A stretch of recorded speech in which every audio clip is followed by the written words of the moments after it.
Hello, today I'm going to read you a story called The Gruffalo's Child. It's the second book after The Gruffalo. Let's hear what happens. The Gruffalo said that no Gruffalo should ever set foot in the deep dark woods. Why not? Why not? Because if you do, the big bad mouse will be after you. I met him once, said the Gruffalo. I met him a long, long time ago. What does he look like? Tell us, Dad. Is he terribly big and terribly bad? Gruffalo was talking to his child about when he met the mouse. I can't quite remember, the Gruffalo said. Then he thought for a minute and scratched his head. The big bad mouse is terribly strong, and his scaly tail is terribly long. His eyes are like pools of terrible fire, and his terrible whiskers are tougher than wire. There he's thinking about it, and this is what he says. He has a terrible tail, and he has terrible eyes and whiskers.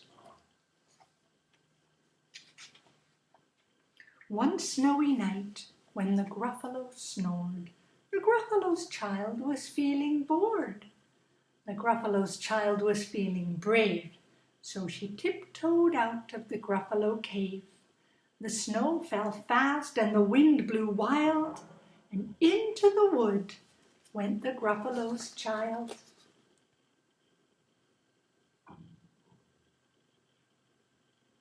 On a snowy night,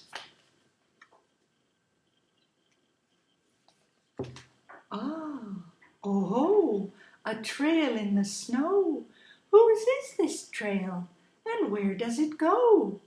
A tail poked out of a log pile house. Could this be the tail of the big bad mouse? He's found a trail in the snow. Could that tail be the tail of the mouse?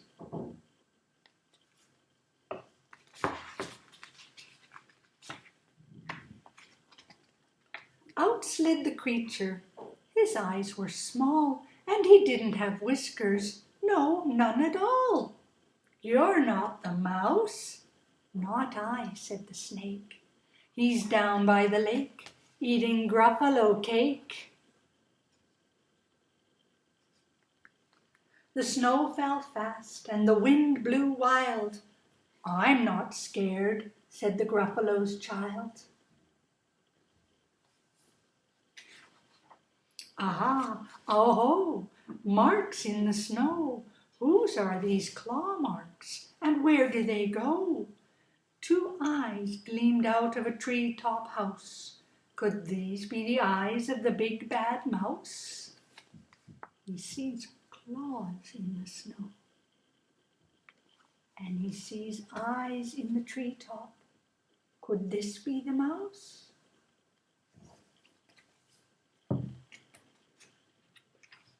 Down flew the creature. His tail was short, and he didn't have whiskers of any sort. You're not the mouse. To-hoo, not I. But he's somewhere nearby, eating Gruffalo pie. The snow fell fast, and the wind blew wild. I'm not scared, said the Gruffalo child.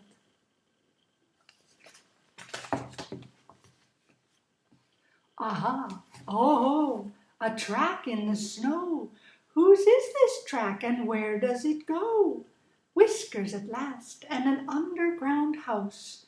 Could this be the home of the big bad mouse?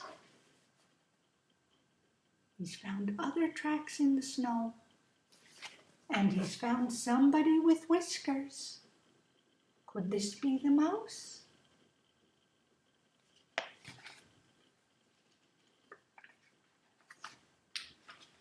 Out slunk the creature.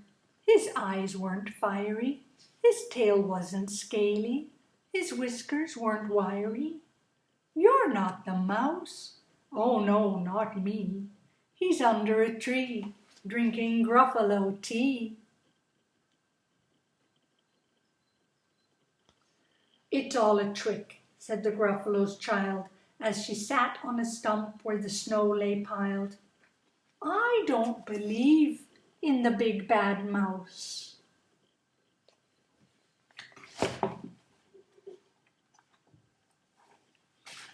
But here comes a little one out of his house, not big, not bad, but a mouse at least. You'll taste good as a midnight feast. He's found a little mouse.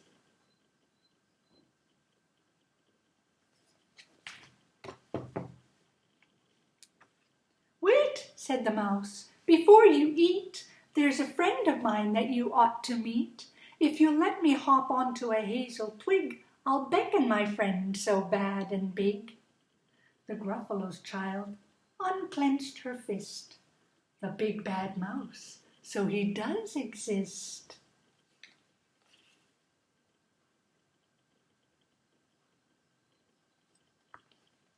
The mouse hopped into the hazel tree. He beckoned, then said, just wait and see.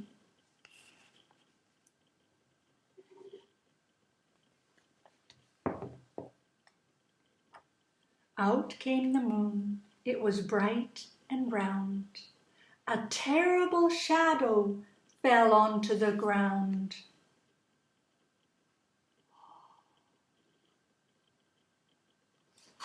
Who is this creature, so big, bad, and strong? His tail and his whiskers are terribly long. His ears are enormous, and over his shoulder he carries a nut as big as a boulder.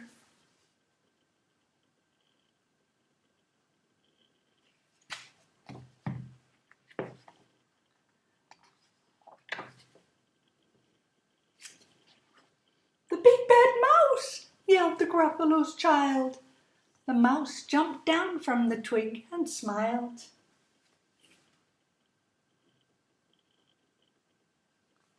Aha, oh ho, prints in the snow. Whose are these footprints? Where do they go?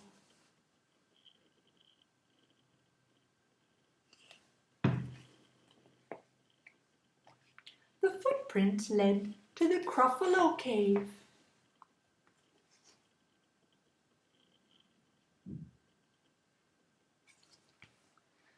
Where the Gruffalo's child was a bit less brave, and the Gruffalo's child was a bit less bored.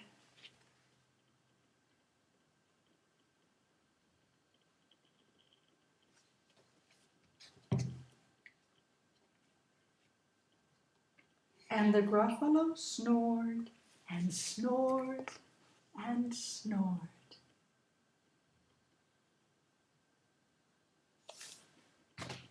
What a lovely little story.